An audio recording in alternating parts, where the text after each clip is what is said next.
El tema que vamos a compartir esta noche lo he titulado Primera catarsis de Job.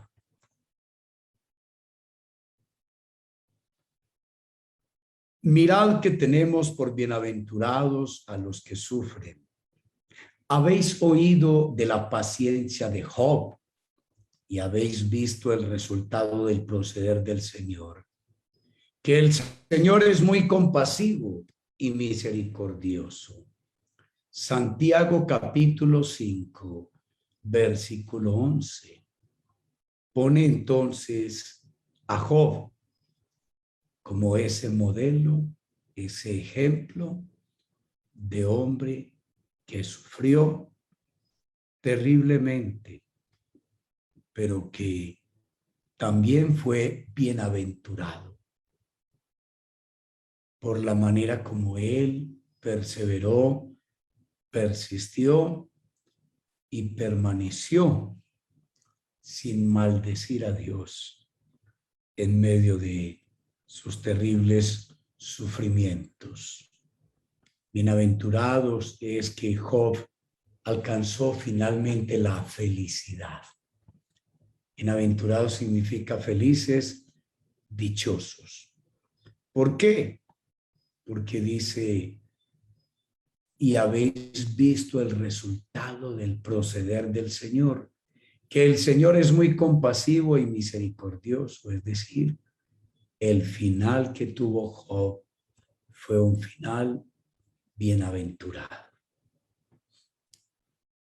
Han pasado varias semanas, quizás meses de continuos padecimientos de Job, tras los cuales sus tres mejores amigos lo visitaron para condolerse de él y consolarlo, después de haber perdido todos sus bienes terrenales, después de haber perdido sus 7 hijos varones y sus 3 hijas mujeres.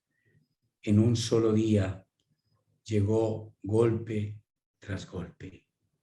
Y por último, le aparecieron unas llagas desde la planta de los pies hasta la coronilla de su cabeza, una lepra, algo terrible. Entonces sus 3 amigos, que al enterarse de su desgracia se pusieron de acuerdo desde otros países donde vivían y lo visitaron. Se quedaron con él sentándose en el suelo.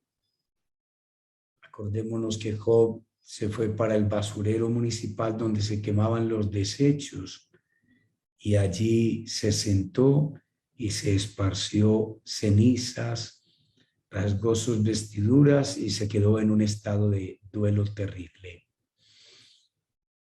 Sus 3 amigos le acompañaron en silencio, sin hablar una sola palabra durante 7 días y 7 noches, porque vieron que su dolor era grande, al cabo de los cuales Job rompió el silencio y dijo, esto lo encontramos en el capítulo 3, versículos 1 al 26.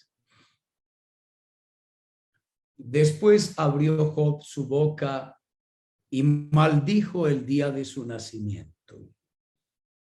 Notemos, queridos hermanos, que este tema lo hemos titulado la primera catarsis de Job, es decir, su primer desahogo, la primera vez que él trata de sacar todo lo que hay adentro, todo ese dolor que había tan grande dentro de él. Fue la primera vez que Job intentó sacarlo. Y dice la Escritura que él abrió su boca y maldijo el día de su nacimiento. Entonces Job maldijo, sí maldijo pero no maldijo a Dios. Job nunca maldijo a Dios. Acordémonos que Satanás le aseguró a Dios en las dos oportunidades que se reunió con él, hablando de Job, que le hiciera daño para que viera cómo Job lo maldeciría. Lo maldeciría en su misma cara, en su propia cara. Hasta aquí y a través de todo el libro, nunca Job maldijo a Dios. Nunca. Pero sí maldijo el día de su nacimiento. Maldijo el día en que nació. Job no maldijo a ninguna persona, ni maldijo a Dios, pero maldijo el día en que nació. Y Job dijo: perezca el día en que yo nací y la noche que dijo, un varón ha sido concebido. Noten ustedes cómo Job poéticamente pone a hablar a la noche. La noche fue la que habló. Dice: perezca el día en que yo nací y la noche que dijo, un varón ha sido concebido. Sea ese día tinieblas, no lo tome en cuenta Dios desde lo alto, ni resplandezca sobre él la luz. Apodérense de él tinieblas y densa oscuridad. Pósese sobre él una nube, llénelo de terror la negrura del día. Y en cuanto a aquella noche, apodérense de ella las tinieblas, que no se alegre entre los días del año, ni se cuente en el número de los meses. Está hablando de la noche en que Job nació. He aquí, sea estéril aquella noche, no entren en ella gritos de júbilo. Maldíganla los que maldicen el día, los que están listos para despertar a Leviatán. Leviatán era una especie de monstruo mitológico que vivía en el mar. Algunos han pensado en un gran cocodrilo. Oscurezcanse las estrellas de su alba, que espere la luz, mas no la tenga, que tampoco vea el rayar de la aurora, porque no cerró las puertas del vientre de mi madre, ni escondió la aflicción de mis ojos. ¿Por qué no morí yo al nacer o expiré al salir del vientre? ¿Por qué me recibieron las rodillas? Porque ahora yo yacería tranquilo, dormiría y entonces tendría descanso con los reyes y los consejeros de la tierra que reedificaron ruinas para sí, o con príncipes que tenían oro, que llenaban sus casas de plata, o como aborto desechado, yo no existiría, como los niños que nunca vieron la luz. Allí los impíos cesan de airarse y allí reposan los cansados. Juntos reposan los prisioneros, no oyen la voz del capataz. Allí están los pequeños y los grandes, y el esclavo es libre de su señor, de su amo. Amados amigos, estamos leyendo la descripción de Job cuando maldijo el día de su nacimiento. Maldijo el día completo, el día y la noche. Y lo que Job está diciendo hasta aquí es que si ese día no hubiera existido, él no hubiera nacido. Y utiliza una cantidad de términos descriptivos por medio de los cuales él anhelaría volver el tiempo atrás y hacer que Dios, con su divino poder, hiciera que ese día no existiera en el calendario, para que él no hubiera nacido. Porque Job maldice el día en el que nació. No está contento para nada con la existencia. Y no está agradecido con el don de la vida, con el regalo de la vida. Al parecer, como lo habíamos dicho en el capítulo 2, lo más importante para el ser humano es estar vivo. Lo más importante para el ser humano es tener vida. Dios le prohibió a Satanás quitarle la vida a Job. Le dijo que podía tocar todas sus cosas, incluso tocarlo a él mismo, su salud. Y por eso Satanás trajo enfermedades de los huesos hasta la piel. Todo él se enfermó gravemente.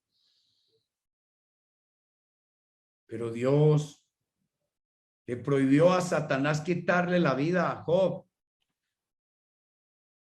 porque Dios escogió a Job para erigirlo, para levantarlo, para ponerlo como un paradigma, como un ejemplo y un modelo de creyente piadoso, de creyente justo, de creyente intachable, recto, que no hizo maldad alguna. Como un ejemplo para todos nosotros, que sufrimos, pero que hemos sufrido menos que Job. Los sufrimientos de Job no tienen punto de correspondencia con ningún otro hombre, excepto que son superados por los sufrimientos de nuestro Señor Jesucristo. Pero Job no hizo nada malo para merecer tal sufrimiento. Dentro de todo lo que Job dice, es interesante que él finalmente pasa de hablar del día en que se nace a hablar del día en que se muere, el final de la vida. De hecho, que Job le está pidiendo a Dios que le quite la vida. Cuando Dios le ha dicho a Satanás que no le quite la vida, porque es que Dios tiene un plan con Job que no está en la mente de Satanás. Y lógicamente Dios tiene planes con Job, que Job nunca los entendió. Job nunca se dio cuenta los propósitos con los cuales Dios lo sometió a ese sufrimiento, que fueron múltiples y que hemos hablado de los distintos propósitos de Dios. Pero Job se murió sin saber qué fue lo que causó su desgracia y su tragedia. Él no supo exactamente lo que tú y yo entendemos, y podemos entender al leer todo el libro. Entonces Job pasó de maldecir el día de su nacimiento a hablar de la muerte y anhelar poderse reunir con todos los muertos. Porque finalmente en la muerte Job dice algo muy sabio que lo acabamos de leer hasta terminar aquí el versículo 19. Y es que cuando los seres humanos se mueren, muertos en la muerte, en el reino de la muerte no hay señores, ni hay esclavos. No hay pequeños ni hay grandes. No hay ricos ni hay pobres. No hay poderosos ni hay débiles. En el reino de la muerte todos somos iguales. Acuérdense de Diógenes, uno de los filósofos fundadores de los filósofos cínicos. Acuérdense que yo les conté que en una ocasión Alejandro Magno fue a Corinto y estando en Corinto se interesó por hablar con el filósofo Diógenes, por conocerlo. Y después de unos diálogos que tuvo con Diógenes, le dijo a toda la gente que lo escuchaba que si él no hubiera nacido para ser Alejandro, tal y como él era, él escogería ser Diógenes. Acuérdense que Diógenes fue un hombre que abandonó su vida suntuosa de lujos, comodidades en la clase media y que optó por vivir en la calle como un estilo de vida y aprendió a vivir usando el menor tipo de cosas externas a él posibles.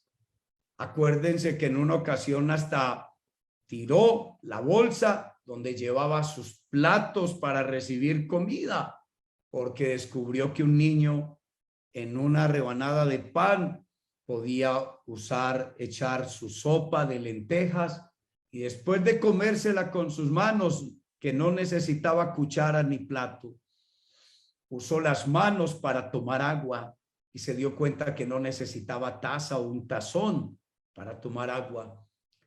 De tal manera que se dio cuenta que hasta estos utensilios le sobraban. Que Diógenes vivía en una tinaja grande. Ahí vivía. Por eso en la serie del Chavo del Ocho, ¿sí?, su creador se inspiró seguramente en la vida del filósofo Diógenes para hacer que el Chavo del Ocho viviera en una vecindad, en un vecindario, viviera en una caneca. Esto es una comedia, pero Diógenes vivió realmente en una tinaja. En una ocasión, Alejandro Magno fue otra vez a Corinto. Si alguien no sabe quién es Alejandro Magno, pues búsquelo en Google. Ese es el rey que cuando tenía 20 años de edad se dio a la tarea de querer conquistar el mundo y se dio la tarea de conquistar el mundo y empezó a los 23 años a hacer las grandes conquistas y a los 33 años ya había conquistado lo que no habían conquistado los grandes imperios antiguos, ni Egipto, ni Asiria, ni los caldeos, ni los medos, ni los persas. De hecho, él derrotó al gran imperio persa. El papá de Alejandro Magno era rey y fue el fundador de la ciudad de Filipo en la Biblia, donde Pablo escribió a esa gran comunidad hermosa en Macedonia llamada los filipenses. Así se llamaba el papá de Alejandro. Les digo que Alejandro era un gran personaje, era un emperador cuando va a Corintio y era un gran reconocido. El asesor de Alejandro era el filósofo Aristóteles. Él vivió en el siglo IV antes de Cristo, Aristóteles, Alejandro. Y un día entonces Alejandro, ya amigo de Diógenes o al menos conocido, va a Corinto y se va a buscar a Diógenes y cuando lo encuentra, observa que Diógenes está frente a una pila de huesos de muertos. Entonces Diógenes dijo: yo no sé, me cuesta tanto trabajo distinguir diferenciar en este momento entre los huesos de tu padre y los huesos de un esclavo, porque veo que tanto los huesos de tu padre como los huesos de los esclavos, como los huesos de los ricos, de los pobres, de los amos, de los letrados, de los ignorantes, los huesos todos son los mismos y no se puede distinguir. No se pueden distinguir los huesos de tu padre que fue rey de los huesos de un esclavo. Esto es lo que Job está diciendo aquí, queridos amigos, y la suerte que él quiere correr, lo que más anhela Job en este momento es morirse, porque no se considera capaz de seguir viviendo en estas condiciones tan terribles. Sigue diciendo el versículo 20. ¿Por qué se da luz al que sufre? Aquí, este término dar luz es lo que hemos llamado nosotros dar a luz. Y vida al amargado del alma. Job se está lamentando todavía de su desdicha. ¿Y por qué Dios le dio a él la vida? Que Job no la ve como un regalo. No en este momento. Quizás la vio como un regalo cuando era rico, poderoso, honorable y tenía sus hijos vivos y todo andaba bien. Pero después de unas semanas, unos meses quizás, en su condición, él maldice el día en que nació y reniega de la vida, de la existencia. Entonces dice, ¿por qué se da luz al que sufre y vida al amargado de alma? A los que ansían la muerte, pero no llega, y cavan por ella más que por tesoros. Sí, amigos, Job ansía la muerte. Hizo intentos de morir, pero la muerte no llegó.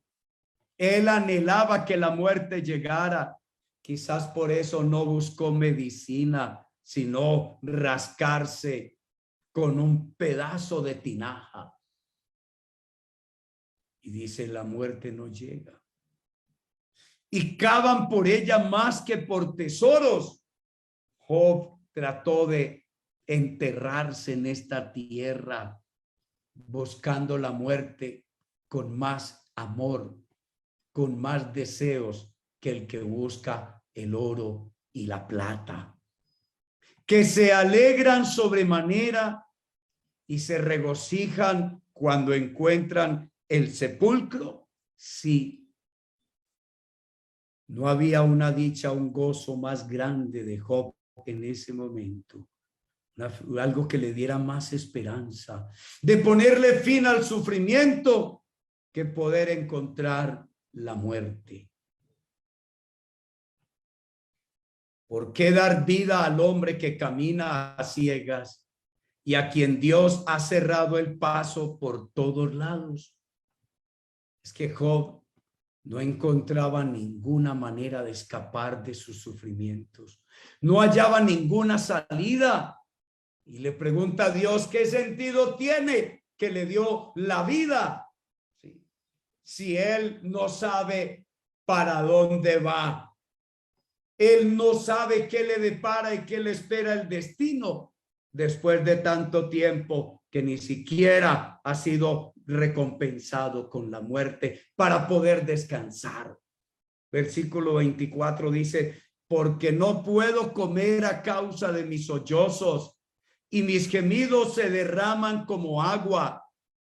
Lo que yo siempre había temido me ocurrió.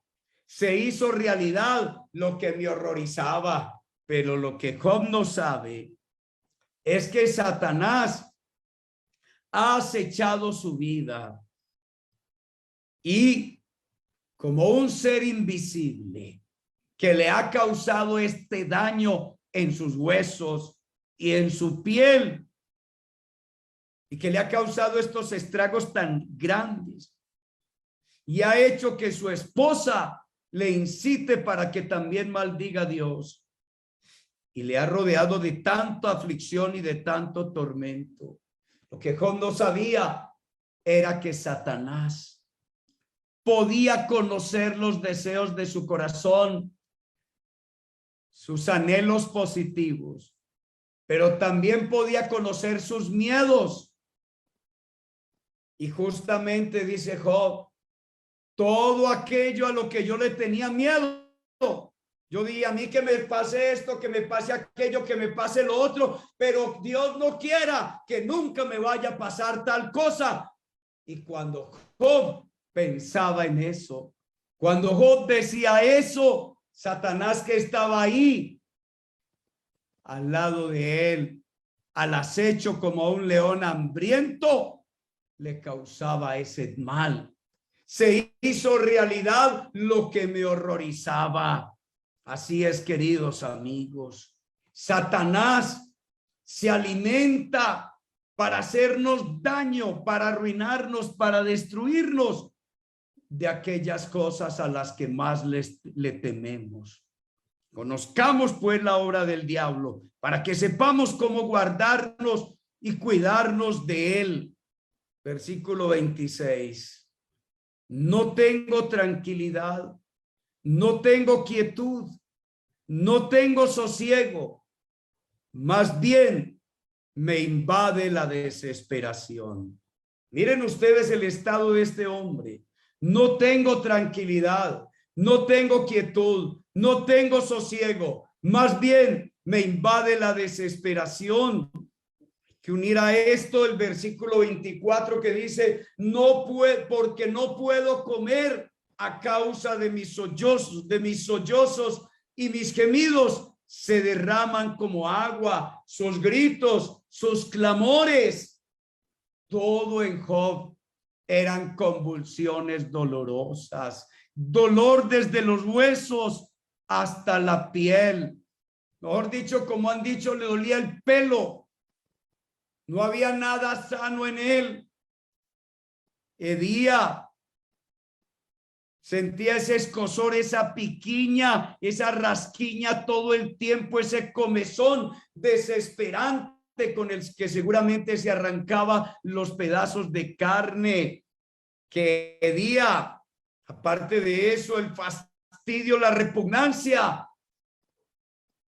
que se sentía a los ojos de su esposa y de todas las personas que le rodeaban. ¿Cuánto esfuerzo tendrían que haber hecho sus amigos para sentarse en el suelo junto a él, verle y sentir su hedor? Pero también lloraron porque no lo reconocieron, estaba irreconocible.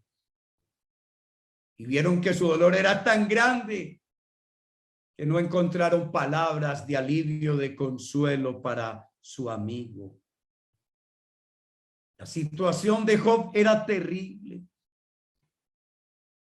En un caso como estos, seguramente que hasta los mejores creyentes, los más piadosos cristianos y los más grandes defensores de la eutanasia, probablemente en su hipocresía, llegando a una situación como esta o cerca o parecida, es probable que también sean capaces incluso de querer aprobar las leyes de la eutanasia. Algunas preguntas, inquietudes y reflexiones más. La mayoría de los seres humanos hemos afirmado que la vida es un regalo de Dios. ¿Cómo puede ser la vida un regalo para quien ha sufrido tanto? Estoy haciéndolo desde la lectura de Job capítulo 1, que maldijo el día que nació y no vio en la vida un don, un regalo, sino una pesada carga, una molestia en su estado. Estamos hablando de la realidad, amados amigos. Esto rompe contra toda norma convencional, contra todo dogma convencional. contra toda teología, contra toda creencia tradicional. Entonces, a la luz de este capítulo 3 de Job, hay que preguntarse, a la luz de Job y su experiencia y su dolor, ¿cómo puede ser la vida un regalo para quien ha sufrido tanto? Yo escucho mucha gente decir la vida es hermosa, la vida es bella, pero tendrías que ir a mirar cómo viven esas personas y qué tienen, ¿sí? ¿Qué tienen? ¿Y de qué están disfrutando? Y puede ser que tengan pequeñas tribulaciones y algunas tribulaciones, pero no creo que jamás algo comparable a lo que sufrió Job. Pensemos también en Lázaro, el mendigo, de Lucas 16, 19 al 31, quien toda la vida fue enfermo y su cuerpo estaba cubierto completamente de llagas. Cuánto dolor, cuánto sufrimiento, y también sufrió el desprecio del rico, vivió en la calle y se murió pobre para toda la vida. Job, por lo menos, va a salir de esta, él no lo sabe, pero esta tribulación, este sufrimiento no le va a durar toda la vida, va a salir de él y va a recibir el doble de las riquezas. Por eso la escritura dice en Santiago 5:11 que miremos el fin del Señor, cómo fue compasivo y misericordioso con Job. ¿Es que acaso una vida miserable se puede entender como un regalo de Dios? Estamos hablando a la luz de Job capítulo 3, amigos. ¿Sí? Compréndanlo. Es lo que podemos deducir del capítulo 3. ¿Es que acaso una vida miserable se puede entender como un regalo de Dios? Así lo entendía Job. El santo Job, el justo Job, el paciente Job. ¿Qué sentido tiene la vida cuando está plagada de sufrimientos? ¿Por qué trata Dios a los hombres justos así como trató a Job? Ya lo hemos venido viendo. ¿Comprendemos la dimensión del dolor de los que no tienen esperanza? ¿Cómo consolar a los que están tan desesperados y sin esperanza? Piensa en tus amigos, piensa en las personas que están sufriendo y padeciendo al lado tuyo desde hace años o que han empezado a sufrir a causa de la pandemia del COVID-19, de todos los seres queridos que han perdido, del empleo que perdieron, de todas las deudas que tienen, del negocio que se quebró, de la desesperación por la que están pasando. Y ahorita amenazan que les quiten la casa, el apartamento, la hipoteca, que han perdido el carro y tantas cosas. Y algunos de sus seres queridos se tienen que ir ahora a vivir a otro país o a otro lugar.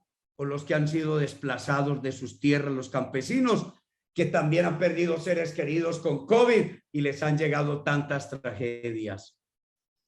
¿Cómo consolar a los que están tan desesperados y sin esperanza? ¿Cómo continuar escuchando en silencio a los que sufren y se quejan así contra la vida y contra Dios? ¿Cómo te sientes tú como cristiano, como cristiana, como creyente de la Biblia, como hombre y mujer de Dios, cuando ves que otros se quejan, se amargan, reniegan de la vida en medio de los sufrimientos y reniegan contra Dios? ¿Eres capaz de escucharlos en silencio en medio de sus sufrimientos? ¿Eres capaz de solidarizarte, de hacer empatía con ellos, de meterte en los zapatos de ellos y no empezar a darles respuestas desde la Biblia? ¿Será posible considerar la eutanasia en casos como estos, como Job, que buscaba la muerte, pero la muerte escapaba de él?